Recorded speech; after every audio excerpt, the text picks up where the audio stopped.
Imagine a rugged outpost on the Colorado frontier, where the year is 1875 and the land groans under the weight of a relentless summer drought. The air thick with dust and the promise of fire. The horizon shimmers like a mirage. The sky a bruised ochre, heavy with heat that presses down like a vengeful hand. The settler's cabin stands solitary, its log walls weathered gray, its roof sagging under the strain of time and neglect. No breeze dares stir. The only sound is the faint crackle of dry grass and the distant howl of a coyote mourning the night. This is a place where hope withers, where survival is a daily battle, and where secrets burn hotter than the sun. Abigail Tate, a woman of 32 with weary hazel eyes and chestnut hair streaked with premature gray, labors alone in the dim cabin. Her calico dress, once bright with faded flowers, clings to her sweat-soaked skin, torn at the hem from months of toil. She grips the edge of a rough-hewn table, her knuckles white, her breaths coming in ragged gasps as twin girls fight their way into a world that doesn't want them. The birth is a storm within her pain, tearing through her body like a wildfire, her cries swallowed by the thick walls. Outside, her husband, Gideon Tate, paces the dusty yard, his weathered boots kicking up clouds, his broad shoulders hunched with a fury that simmers like a coiled snake. At 40, he's a man carved by hardship, his face shadowed by a scruffy beard, his hat tilted low over eyes that gleam with cold resolve. He wanted sons to work the land, to carry his name into the frontier's future. Twin girls. A curse, a burden, a stain on his pride. When Abigail's screams fade into a weak whimper, and the wail of the newborns pierces the silence, Gideon storms inside, his spurs jangling like a death knell. The cabin reeks of sweat and blood, the air heavy with the coppery tang of life barely won. Abigail lies on a straw mattress, her face pale as ash, her arms trembling as she cradles the tiny girl's two fragile bundles with pink faces and fists clenched like fighters. Gideon looms over her, his shadow a dark blade across the floor. Girls. He spits, his voice a low growl, venom dripping from every syllable. No use to me. No strength. You've brought shame to this house.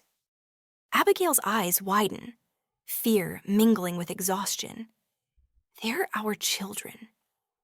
Gideon, she whispers, her voice cracking like dry timber.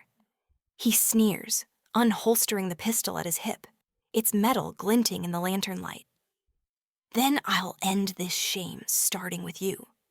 He cocks the hammer, the click echoing like thunder in the stifling room. Abigail's heart pounds, her arms tightening around the twins as tears streak her dust-caked cheeks.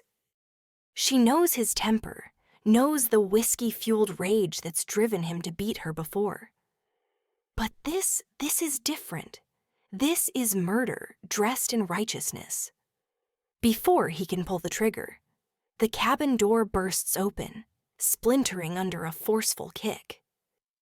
In strides Miriam Holt, a widow of 45 with steel-gray hair pulled into a tight bun, her black mourning dress dusted with trail dirt, her hands calloused from years of surviving alone. Her hazel eyes burn with a fierce light, her voice a whip crack in the stillness. Drop that gun. Tate, or I'll bury you where you stand. Gideon whirls, his pistol still raised, but Miriam's shotgun is already leveled at his chest, its barrels gleaming with deadly intent. She steps forward, her boots firm on the creaking floor, her presence a wall of defiance. I heard her cries from the ridge, she says, her tone steady but laced with fury. "You'd kill your own wife for bearing daughters. You're no man. I've seen wolves with more honor." Gideon's hand trembles, his face twisting with rage.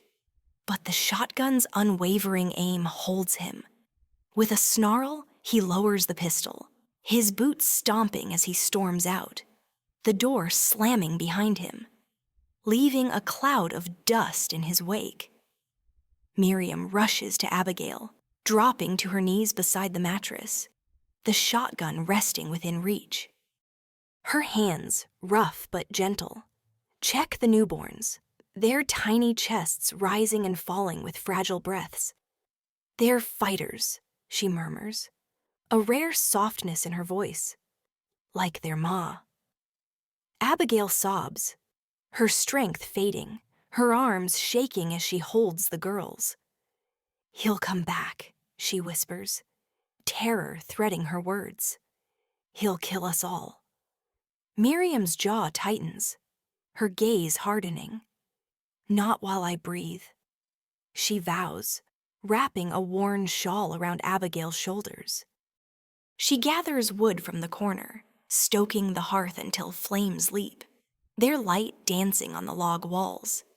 Outside, the dusk deepens, the heat giving way to a restless wind that carries the scent of smoke distant, but growing closer. The night stretches taut, the cabin a fragile haven against the storm brewing beyond. Miriam tends to Abigail, wiping her brow with a damp cloth, feeding her sips of water from a tin cup, her movements steady as a heartbeat. The twins, unnamed but alive, nestle against their mother, their cries softening into whimpers. But the peace is a lie. Through the cracked window, a flicker of orange catches Miriam's eye fire, licking at the dry grass, creeping toward the cabin. Gideon's silhouette moves against the flames, a torch in hand, his face a mask of vengeance. "Burn them out," he shouts, his voice swallowed by the rising wind. The fire spreads fast, a hungry beast devouring the parched earth, its heat pressing against the walls. Abigail gasps, clutching the twins tighter, her eyes wide with panic. "He's mad he'll kill us." Miriam grabs the shotgun, her hands steady despite the chaos. "Stay low," she orders, her voice a command forged in steel. She fires through the window, the blast shattering the glass, the buckshot scattering into the night. Gideon ducks, cursing, but the flames don't falter. Miriam drags a trunk to block the door, her muscles straining, sweat beading on her brow. She throws a blanket over Abigail and the twins, shielding them from the smoke seeping through the cracks. The fire roars closer, the heat blistering the air, the cabin creaking as if it might collapse. With a desperate heave, Miriam smashes a rear window, the glass raining like tears. Out now, she yells, lifting Abigail, the twins cradled against her chest. They stumble into the smoky night, the flames licking at their heels. Miriam half carries, half drags Abigail toward a creek bed, the water a thin ribbon in the moonlight, its coolness a lifeline. They collapse against the bank, Abigail coughing, the twins wailing, their tiny voices a thread of hope in the inferno. Behind them, the cabin erupts in flames, a pyre against the blackened sky. Gideon's shouts fading into the crackle of destruction. As dawn breaks, the fire dies to embers, the air thick with ash and silence. Miriam sits beside Abigail, her mourning dress singed at the hem, her face streaked with soot and resolve. Abigail's hands tremble as she holds the twins, their faces smudged but alive. "Why?" Abigail whispers, her voice raw. "Why save us?" Miriam's eyes soften, a flicker of old pain surfacing. Lost my own girls to fever years ago, she says, her voice low.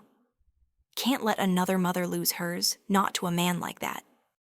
Abigail nods, tears falling freely now, her gratitude a silent bond. But the peace is short-lived. A rustle in the brush makes Miriam raise the shotgun again.